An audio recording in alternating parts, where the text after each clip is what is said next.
La seconde épître de Paul aux Corinthiens, chapitre 7. Ayant donc de telles promesses, bien-aimés, purifions-nous de toute souillure de la chair et de l'esprit, en achevant notre sanctification dans la crainte de Dieu. Donnez-nous une place dans vos cœurs. Nous n'avons fait tort à personne, nous n'avons ruiné personne, nous n'avons tiré du profit de personne. Ce n'est pas pour vous condamner que je parle de la sorte, car j'ai déjà dit que vous êtes dans nos cœurs à la vie et à la mort.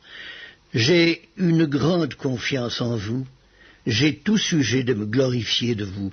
Je suis rempli de consolation, je suis comblé de joie au milieu de toutes nos tribulations.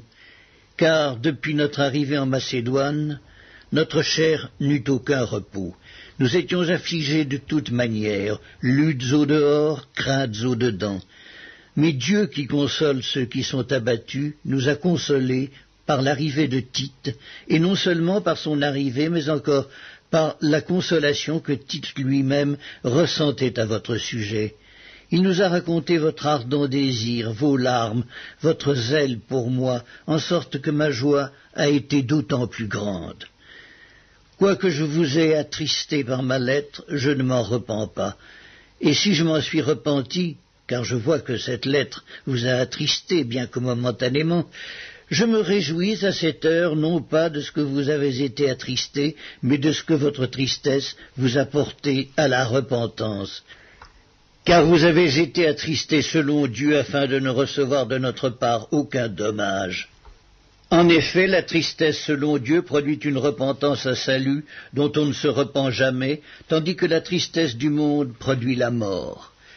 Et voici, cette même tristesse selon Dieu, quel empressement n'a-t-elle pas produit en vous? Quelle justification, quelle indignation, quelle crainte, quel désir ardent, quel zèle, quelle punition. Vous avez montré à tous égards que vous étiez purs dans cette affaire. Si donc je vous ai écrit, ce n'était ni à cause de celui qui a fait de l'injure, ni à cause de celui qui l'a reçu.